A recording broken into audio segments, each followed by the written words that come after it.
Olá, meu nome é Pablo Vilaça, eu sou crítico de cinema e fundador do site Cinema em Cena, e esse é mais um vídeo da série Cenas em Detalhes, que são vídeos nos quais eu analiso, né, como o próprio título indica, com mais detalhes, alguma obra específica, avaliando os seus elementos narrativos estéticos, temáticos, etc. Eu não tenho certeza, mas eu acho que essa é a primeira vez que nessa série eu vou falar não de um longa-metragem, de um filme, mas de uma série. E essa série é Breaking Bad. Eu vou falar nesse vídeo não sobre a série como um todo. Então, se você ainda não assistiu a série, não precisa ficar preocupado, porque eu não vou dar spoiler da série. Eu vou me restringir a discutir os elementos do piloto, do primeiro episódio de Breaking Bad, que eu acho que já dá uma indicação muito grande da complexidade que a série como um todo ia exibir. Uma das coisas que sempre me encantaram em Breaking Bad e depois em Better Call Saul, né? Better Call Saul que foi uma série que, apesar de ser produzida depois de Breaking Bad, conta uma história que se passa antes dos incidentes que a gente vê em Breaking Bad.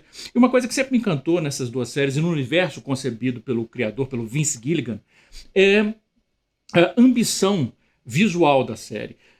Não é que a televisão, de modo geral, e as produções para televisão, elas sejam inferiores por natureza ao cinema. Mas existem algumas coisas que são típicas da mídia que acabam exigindo menos dos criadores de televisão do que de cinema. Para começar, o tamanho da tela. O grau de atenção que o espectador tá conferindo, está emprestando ao que ele está assistindo. É uma coisa você está numa sala de cinema, num blackout total, assistindo uma coisa numa tela gigantesca. A outra você está em casa vendo no seu computador, com uma tela bem menor, que você fica distraído toda hora. Então, muitas vezes, isso se reflete no grau de detalhes que os criadores utilizam quando eles estão criando uma produção para televisão. Mas Breaking Bad não. Breaking Bad tem uma abordagem nesse sentido que é uma abordagem cinematográfica, inclusive na coragem que a série tem muitas vezes de usar planos gerais, que é outra coisa que produções para televisão costumam ter um pouco de medo, usar muitos planos abertos, novamente por causa do tamanho da tela. Né? Cinema é muito mais fácil você ter grandes planos gerais do que televisão. E um dos motivos para eu ter escolhido Breaking Bad, não só por ser uma das minhas coisas favoritas na vida, eu sou um fã absoluto de Breaking Bad e Better Call Saul, e também do longa El Camino, que é uma continuação, mas é em forma de longa-metragem, que eu estou escrevendo um livro. Na verdade, dois livros. Um livro sobre especificamente Breaking Bad e o outro especificamente sobre Better Call Saul. E esse mergulho, né, essa revisita à série tem me encantado profundamente. Bom, antes de começar a falar especificamente sobre esse episódio, só um breve histórico da produção, porque é muito curioso, porque quando a gente pensa em Breaking Bad, a gente pensa nos cenários que a série adotou. A série se passa em Albuquerque, no Novo México, que é um estado no sul dos Estados Unidos, com um clima mais árido, então tem desertos em volta da cidade. E isso influencia muito a lógica visual de Breaking Bad, que inclusive muitas vezes remete a certas convenções, certas tropes do gênero western. Mas o curioso é que a versão original de Breaking Bad não foi concebida para se passar no Novo México. O roteiro original, o piloto, inclusive você encontra o roteiro do piloto para ler na internet. O piloto ele foi escrito para se passar na Califórnia. Quando você lê o roteiro do episódio piloto, muitas vezes ele fala sobre como o trailer, né, que o Walter White, que é o personagem do Bryan Cranston, e o Jesse, o personagem do Aaron Paul, o trailer no qual eles montaram um laboratório para fabricar metanfetamina, o trailer cruzando por pastos esverdeados, que é uma coisa que na série você não vai ver, porque, como eu falei, o deserto domina as paisagens. Tem várias outras alterações, enfim, que são interessantes. Até o nome do Jesse, que na série é Jesse Bruce Pinkman, no piloto é Marion Alan Dupree, se eu não me engano. Marion Dupree eu tenho certeza, eu estou na dúvida só sobre Alan. Mas enfim, até esses detalhezinhos são interessantes. Mas o Novo México, ele ofereceu para a produção de Breaking Bad uma série de incentivos fiscais, que é uma devolução de parte do dinheiro investido, que seria, né, gasto com imposto, ser devolvido para a produção, e isso atraiu aos produtores de Breaking Bad. Ficaria bem mais barato, por causa desses incentivos, filmar no Novo México do que filmar na Califórnia. Isso é até interessante para a gente ver que essas iniciativas do Estado para beneficiar produções, às vezes você vê alguns mal informados dizendo, porque o Brasil... Não, você vai ver isso no mundo inteiro. E por uma grande sorte no caso de Breaking Bad, porque moldou completamente a estética da série. É impossível você visualizar Breaking Bad sem ser com aqueles cenários naturais. Desculpa de interromper só um pouquinho, já voltamos à discussão sobre Breaking Bad, mas é porque esse episódio dos Cenas em Detalhes tem um apoiador. E eu quero, claro, falar um pouco desse apoiador que permite que essa série exista. A série Cenas em Detalhes é uma das minhas séries favoritas aqui do canal. É uma das que eu sinto mais prazer em fazer, mas também é uma das mais complicadas, porque ela exige, obviamente, uma revisita aos filmes que eu vou discutir, uma revisita que é uma revisita muito cuidadosa para poder justamente observar e organizar essas nuances para apresentar para vocês, exige a pesquisa de imagens, a roteirização e, é claro, um trabalho de edição que tende a ser bem complexo. É por isso que existe, normalmente, uma distância muito grande entre episódios dos Cenas em Detalhes. E para viabilizar que esses episódios aconteçam com uma maior frequência, a gente ganhou recentemente um apoio muito bem-vindo da Casa do Saber. A Casa do Saber é uma plataforma de cursos online. E eu fico muito feliz de ter o apoio, porque eu acho que é o lugar ideal para quem tem interesse em aumentar o seu repertório, para perceber nuances das artes, nuances das relações entre as pessoas, da vida em si. E eu fico muito feliz realmente de poder contar com o apoio deles. E para quem tiver interesse em se inscrever na Casa do Saber, quem acompanha aqui o canal tem 10% de desconto usando o cupom Cenas em Detalhes. Para saber como fazer isso, é só ver o link na descrição. Muito bem. O episódio piloto foi escrito e dirigido pelo Vince Gilligan, que é o criador da série. E o propósito da série como um todo, e de novo, isso não é spoiler, tá? Essa é a base da série. O propósito da série seria no início funcionar e funciona como um estudo de personagem, de certa maneira, além de funcionar como uma narrativa de gênero, que acompanha um personagem pacato, inofensivo, que é, enfim, dominado pelas circunstâncias da vida, e a mudança desse personagem até que ele se torne um grande líder do tráfico e se torne um sujeito impiedoso, frio, calculista e comandando uma grande organização de fabricação e distribuição de drogas. E esse protagonista é o Walter White. E já de cara, isso apresenta um problema para a série, que é como fazer o espectador se envolver com esse personagem a ponto de que, mesmo quando ele for passando por suas transformações, a gente fique do lado dele. E isso é uma aula de roteiro do Vince Gilligan nesse episódio piloto. Porque uma das maneiras mais fáceis e mais eficazes de você construir uma identificação entre o espectador e um personagem é através da situação do personagem, né? Isso se chama identificação cinematográfica secundária, ou identificação secundária cinematográfica. E essa identificação cinematográfica, ao contrário da identificação na psicanálise, que é com a pessoa, na identificação cinematográfica, a identificação é com a situação. E uma das situações mais poderosas para criar identificação é a situação de vulnerabilidade. Eu já discuti isso em outros vídeos, né? Não é à toa que você tem tantos heróis, tantos protagonistas de série que são órfãos, né? Frodo, Peter Parker, Clark Kent, Bruce Wayne, Harry Potter. Você vai encontrar uma série de... são muitos exemplos de heróis que são órfãos por isso, porque ele já começa a narrativa num estado de vulnerabilidade profunda, né? E no caso de Breaking Bad, a série já começa, a primeira imagem da série já nos mostra o protagonista numa situação de desespero. Ele está fugindo de algo ou de alguém, a gente não sabe exatamente o que, dirigindo o trailer em pânico profundo, e até que ele fica encalhado num certo lugar, cai num buraco, e ele vê a polícia se aproximando, deixa uma mensagem de despedida para sua família e fica aguardando a polícia chegar com a arma apontada para a estrada. Esse é o teaser, né? O teaser, quando você fala de série, são sequências pré-título, pré-crédito. Não só tem a vantagem de iniciar a narrativa em média res, né? Quando iniciar a narrativa em média res é uma forma de você capturar o espectador imediatamente. Em vez de você introduzir a história, os personagens, numa situação de harmonia e tranquilidade, para depois introduzir o conflito, você já joga o espectador no meio da situação, né? No meio das coisas, em média res. E aí o espectador já fica tomado, né, por curiosidade. E é uma situação de vulnerabilidade, ele está sendo perseguido e provavelmente ele está esperando ser morto pela polícia. A gente ainda não sabe por quê. Aí a narrativa volta 3 semanas no tempo. E essa situação de vulnerabilidade, ela se torna ainda mais patente, ainda mais forte. Porque a gente vai conhecendo o cotidiano do Walter White, que é vivido de maneira brilhante pelo Bryan Cranston, e a gente vê que é um professor de um colégio secundário, mas que ele é um professor super qualificado para sua função, porque a gente vê a direção do episódio, né, do Vince Gilligan, e a direção de arte do Rob Wilson King, mostram pra gente, na casa dele, uma placa de colaborador de uma pesquisa que ganhou o prêmio Nobel. Ele colaborou com uma pesquisa que venceu o prêmio Nobel, agora ele é professor secundarista, e de novo, não é que ser professor secundarista seja um problema, ao contrário, é uma das profissões, e eu digo isso da maneira mais genuína possível mesmo, porque eu tenho imensa admiração. Uma das profissões mais importantes é a de professor, é de educador.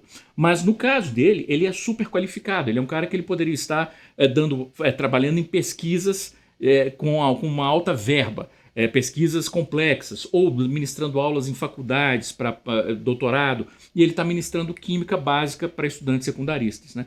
Que é uma das coisas, inclusive, que a série vai abordar. Como é que ele foi parar ali? Sem dinheiro, está numa situação financeira difícil. A esposa, que está se aproximando dos 40 anos, ele é mais velho que ela, quando começa a série ele está fazendo 50, mas a esposa, a Skyler, que também é vivida muito bem pela Anna Gunn, que está próximo dos 40 anos, está grávida de um bebê que eles não esperavam. O filho mais velho deles nasceu com paralisia cerebral. Nada que altere, que é uma das coisas que eu acho bacana na série, nada que altere as possibilidades de vida. Ele tem algumas dificuldades de locomoção, mas é um rapaz independente, inteligente, e a gente vê que os pais dele estimulam isso nele, não ficam ajudando ele, né, como alguns poderiam ajudar. Não, ele vai levantar, ele está com dificuldade, mas deixa ele levantar sozinho, né? Isso vai criando uma independência, mas ainda assim é um filho que exige mais cuidados e mais gastos. Ele, por não ter dinheiro, ele tem que ter uma segunda profissão, um segundo emprego, que é lavando carros no lava-jato de um cara que é, obviamente, um patrão abusivo.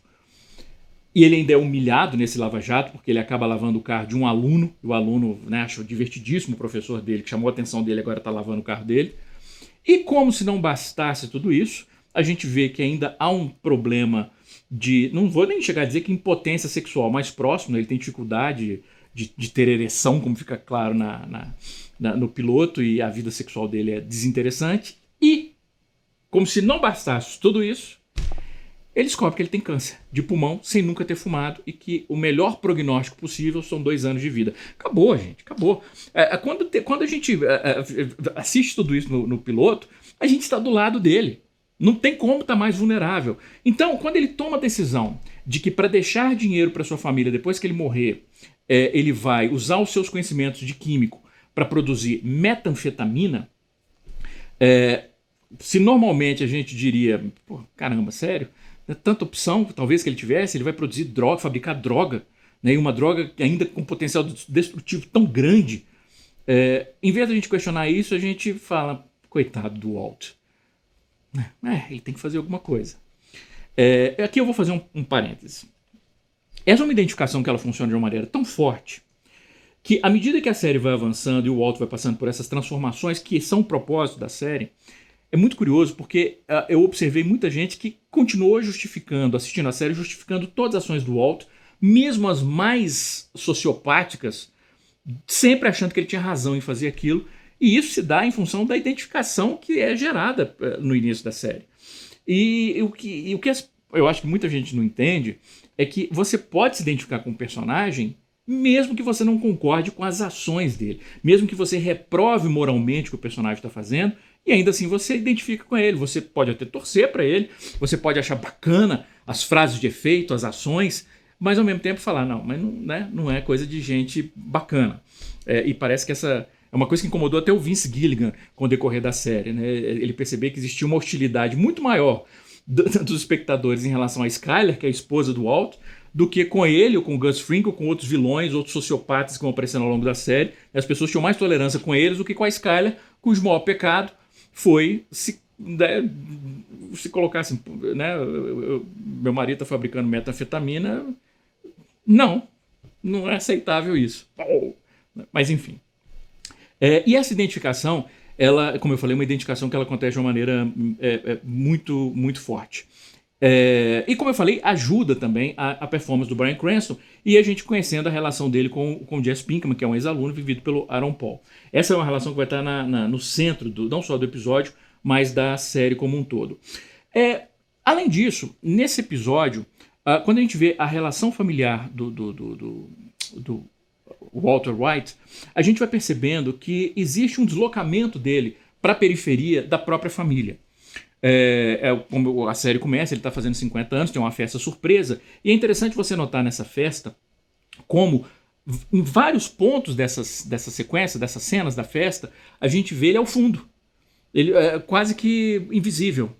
Enquanto o cunhado dele, que é um agente do Departamento de Combate ao Narcotráfico, que é vivido pelo Dean Norris, o Hank, está sempre no centro do quadro, atraindo a atenção de todo mundo. Então ele não consegue ser protagonista nem no dia do seu próprio aniversário, dentro da sua própria casa, na sua festa surpresa. Ele está deslocado ao fundo, quase invisível. E isso, através de pequenos detalhes na mise-en-scène, a série reforça isso. Quando, por exemplo, o cunhado dele levanta para desejar feliz aniversário, mas não só faz piada com ele, como ainda toma a cerveja que ele está tomando. Toma dele a cerveja. Quer dizer, ele não reage, ele está acostumado a isso, né? Ser relegado e ser subestimado por todos ao seu redor. Uma outra estratégia visual que a série faz é constantemente mostrar o personagem no canto dos quadros. Então ele está sempre oprimido, está sempre pequeno, ou persianas em volta dele. O que dá também uma impressão de claustrofobia. E isso reflete esse cotidiano sufocante que ele vive. O que nos traz a uma das coisas mais ricas que eu acho em Breaking Bad, e que já fica muito claro nesse episódio piloto, que é a lógica de cores que a série vai empregar. Como eu falei, a direção de arte é do Rob Wilson King e os figurinos são da Kathleen DeToro, e eles trabalham de uma maneira conjunta para reforçar o significado e o simbolismo de certas cores específicas. Tem 3 cores que elas são muito importantes no universo de Breaking Bad e que já fica estabelecido no piloto, que são o amarelo, o vermelho e o verde. Na verdade são 4 cores, o amarelo, o vermelho, o verde e o azul. Essas 4 cores, elas vão ser recorrentes ao longo da série, vão ser dominantes ao longo da série. E já fica, por exemplo, a série já apresenta essas cores para o espectador na primeira cena que a gente vê o Walter dando aula para os seus alunos, e a gente vê 3 garrafas na bancada à frente dele, e essas garrafas têm cores amarela, vermelha e azul. É interessante, inclusive, que, se eu não me engano, dentro da garrafa amarela tem um líquido que parece verde. Então, quer dizer, as 4 cores ali representadas. E as tampas de outras garrafas que estão em cima da mesa também trazem o branco, enfim, que também é uma cor que vai ser presente. Mas ele já estabelece. E por que essas cores... Aliás, antes mais um parênteses. Essas sequências na sala de aula, elas são muito eficazes porque constantemente os roteiristas da série vão utilizar as lições do Walt como uma espécie de reflexo dos temas que estão sendo discutidos nos episódios específicos ou na série como um todo. No episódio piloto, por exemplo, uma das primeiras coisas que nós ouvimos o Walt falando é falando como a química é o estudo da transformação. E aí é interessante porque é justamente disso que a série vai tratar, da transformação dele, que ele vai passar ao longo da vida. Mas constantemente na série eles usam esse recurso, eu acho interessante. Voltando às cores. O azul, normalmente, ele vai estar associado à ideia de domesticidade. O que isso quer dizer? Ele vai estar muito associado a Skyler, a esposa dele, ao lar que eles criaram, a essa harmonia, e a gente vai ver muito, como eu falei, associado a essa ideia de, vamos dizer assim, uma vida tranquila, que é uma vida doméstica. E quando eu uso doméstica é isso, uma vida pacata de alguém que vive longe do submundo do crime. E a gente, constantemente, o azul vai estar associado a isso, muito, como eu falei, associado a Skyler, a esposa. Mas também o filho dos dois, o Walter Jr., também surge frequentemente usando azul. Já o vermelho é uma cor que ela tem um simbolismo, que é um dos vários simbolismos do vermelho, é associado à ideia de violência. Também está associado à ideia de paixões intensas e tal, mas violência é um símbolo recorrente da cor vermelha. Então é claro que o vermelho vai estar associado à ideia de crime no universo de Breaking Bad, assim como o amarelo, que é um amarelo muito intenso, é aquele amarelo mais forte, que dá uma ideia não só de uma certa ostentação, dependendo do tom do amarelo, né, de poder, de posses materiais, mas junto com o vermelho, ele constantemente é associado à ideia de crime. Aliás, isso é uma coisa que é recorrente, não só em Breaking Bad, como Better Call Saul. Cores quentes normalmente estão associadas ao mundo do crime. E cores mais frias, não. E o amarelo, claro, vai estar muito associado à figura do Jesse Pinkman, que é a figura que acaba servindo como ponte, digamos assim, para o Walt entrar inicialmente no mundo da produção das drogas. Ele vai convidar esse ex-aluno para produzir, fabricar e vender drogas com ele. A única pessoa que ele conhece que pode ajudá-lo nisso é o Jesse Pinkman, então o Jesse Pinkman acaba exercendo essa função. E aí olha que interessante, só disso já dá para a gente ver alguns jogos curiosos que a série faz. A ideia do azul, domesticidade, e a ideia do vermelho como associado ao crime. E aí tem uma cena, por exemplo, que a gente vê o Jesse com o seu carro estacionado em casa, que é uma vizinhança, que é uma vizinhança mais sofisticada, de gente que está longe daquele universo do crime, e o carro dele é vermelho, claro, associado à ideia do crime, e ele esconde, digamos assim, ele oculta, ele protege o carro dele sob uma lona. E qual é a cor dessa lona? Azul. É bacana isso, a ideia de assim, a aparência que ele quer passar para os outros, para o mundo, externo, aquele cotidiano, é a aparência dele ser uma pessoa, que está longe da ideia do crime, essa pessoa mais, entre aspas, doméstica. Então ele coloca o azul por cima do vermelho. E o verde, que passa a ser uma cor muito associada ao protagonista, ao Walter White. Agora, vejam que coisa linda. Porque quando a gente começa a série, as cores que dominam as roupas do Walter White são cores de tom pastel, são cores fracas, lavadas, dessaturadas, bege, marrom muito claro. É sem graça, é pálido, é sem vida, assim como ele. Até o bigode dele é um bigode sem graça, é um bigode que é um bigode, mas não é um bigode. É um bigode fraquíssimo. O Bryan Cranston falou isso uma vez numa entrevista, que quando ele concebeu o personagem, ele pensou assim, é um cara que não consegue nem deixar o bigode crescer de verdade, de tão, enfim, no piloto automático ele está na vida. Mas à medida que a série vai avançando e o piloto vai avançando e ele vai se tornando mais envolvido com essa vida do crime, ele passa a usar roupas verdes. Azul, que é a cor da domesticidade, a cor associada à família dele. Amarelo, que é a cor associada ao crime. Ele está entre os dois. Amarelo mais azul, verde. É lindo isso. É brilhante a lógica da série. E claro que o verde passa a ser muito associado com o Walter White, até porque quando a gente vê os créditos da série, os títulos da série, a cartela, a vinheta, tudo, o verde é muito presente. Normal isso, né? Você ter um título, vinheta, etc., que está associada à identidade visual do protagonista. E finalmente há também a presença do roxo. O roxo, que é uma cor que está muito associada à ideia de morte, e, de fato, aqui no piloto nós vamos ver, por exemplo, o roxo presente na gravata do médico que dá a notícia para o Walt que ele está com câncer e vai morrer em breve. O tom da luz no consultório também tende ao roxo. Então, é bem coerente. E ao longo da série a gente vai ver muitas vezes o roxo associado à ideia de morte e destruição. Mas tem uma personagem específica na série, que é a Marie, que é a irmã da Scully, a cunhada do protagonista, que ela usa roxo muito, muito. Tá tudo associado a ela, as roupas, a decoração em casa, é roxo, roxo, roxo. É claro que quando a gente está fazendo uma análise, inclusive semiótica de uma obra, não quer dizer necessariamente que tudo tem que ter um significado profundo. Às vezes é uma questão puramente estética, né, dos criadores da série. Roxo vai ficar bonito, vamos usar muito roxo. E vamos dizer assim, uma escolha estética da personagem. A Marie gosta de roxo porque ela gosta de roxo, pronto.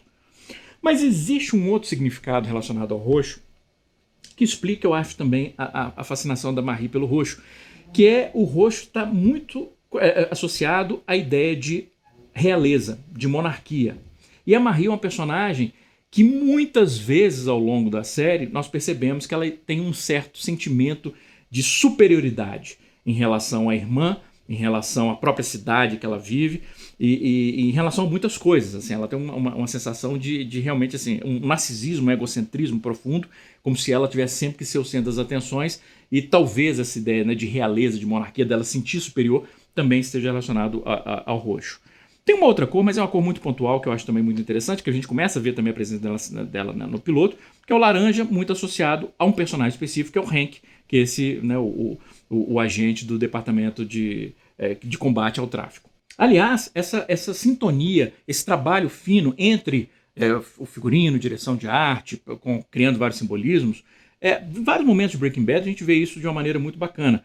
Por exemplo, falando de figurinos, quando o Walt ele aborda o Jesse pela primeira vez com a ideia de talvez, né, eles juntos fabricarem metanfetamina, dá para perceber que sob a camisa dele, que é uma camisa branca ou de uma cor mais lavada, debaixo dessa camisa, tem uma camisa amarela, que, como eu falei, o amarelo é associado à ideia do crime, mas ainda está por baixo da camisa branca. Ele está propondo aquela ideia. Mais tarde, quando ele já comete, digamos assim, o seu primeiro crime e rouba equipamento do laboratório da escola para que eles possam fabricar metanfetamina, e ele chega para o Jesse para mostrar o equipamento, a camisa amarela já passou para cima, já é bem mais ostensiva. Bom, voltando um pouquinho sobre o aspecto visual da série, Breaking Bad, uma das coisas que me encantam também em Breaking Bad é a montagem da série.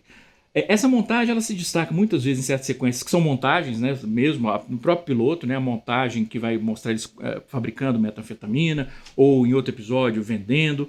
Mas aqui tem um corte específico, claro, é a direção do Vince Gilligan, né, que é a direção de fotografia do piloto, John Tom, um dos maiores diretores de fotografia.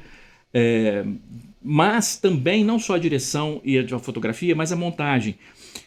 Num corte que eu acho muito bacana, que é no momento em que o Walt passa mal, ele vai ao hospital, ele é colocado numa máquina de ressonância magnética, e a gente vê um plano plongé, um plano de cima para baixo dele sendo, né, da cama, da maca, entrando dentro da máquina.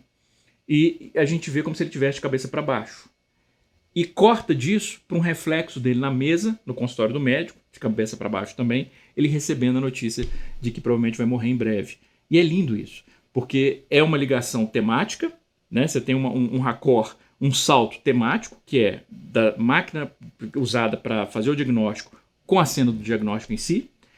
É uma ligação que tem a ver com o tema da série, sobre a notícia da morte. É uma ligação gráfica, que você corta de um plano similar para outro plano similar.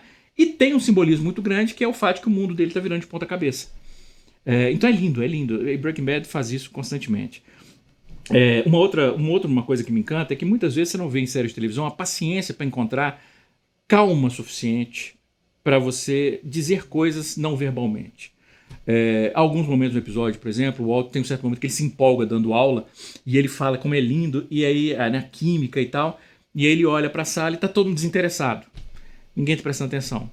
E aí ele está com uma chama acesa na bancada, ele apaga a chama. O símbolo disso é muito claro. É como se naquele momento, essa chama pelo conhecimento, pela paixão pela ciência, tivesse acesa, né? Um raro momento em que ele se empolga em dar aula, que ele não é um dos professores mais empolgados, não vê isso refletido nos alunos e a chama se apaga. E mais tarde, depois que ele recebe o diagnóstico de câncer, que ele sabe que vai morrer, ele não compartilha isso com a família inicialmente, a gente vê ele à beira da piscina de casa, acendendo fósforos e jogando na água. Ele acendendo uma chama e apagando. Essa ideia da chama que se apaga, que também vai ser recorrente ao longo da série, é muito bonita. É uma série que é de uma riqueza, como eu falei, visual, temática, de construção de personagem, de performance fabulosa. E tudo isso eu acho que já fica muito claro a gente vendo nesse piloto. É isso. Um grande abraço. E bons filmes e boas séries.